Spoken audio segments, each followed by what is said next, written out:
В современном быстро развивающемся мире проблема отходов все стоит более актуальной и проблематичной. Для изготовления такой бумаги вырубается огромное количество деревьев. Также после использования данной бумаги либо ее сжигают или просто выбрасывают. Сжигание, конечно, это намного хуже. И я как-то пришла к выводу, что мы можем как-то повлиять на это, даже если не все можем изменить, но как-то повлиять на данную проблему. И решили дать этой данной бумаге вторую жизнь. Создать макеты для уроков биологии и не только. Для создания таких макетов мы включаем свою креативность, свой какой-то подход. Также дети развивают свой кругозор. Чтобы создать вот такой данный макет сердца, мы сначала с помощью измельчителя измельчаем бумагу вот до такого состояния, до такой крошки. Далее добавляем немножко воды,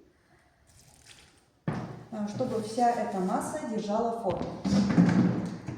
После добавления воды всю эту лишнюю воду убираем и добавляем немножко клей ПВА для того, чтобы вся эта крошка держала свою форму. И в итоге получается вот такая консистенция.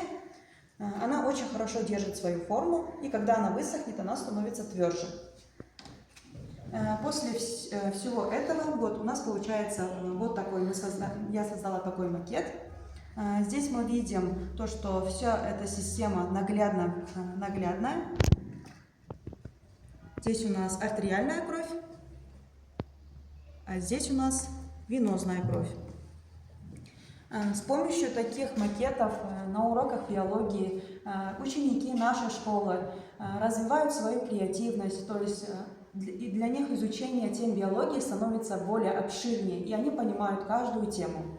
И также используем краски, кисточки, чтобы все вот это красиво разукрасить. Я думаю, что данная проблема для большинства школ, офисов актуальная, и мы как-то решили внести свой вклад в будущее нашего поколения.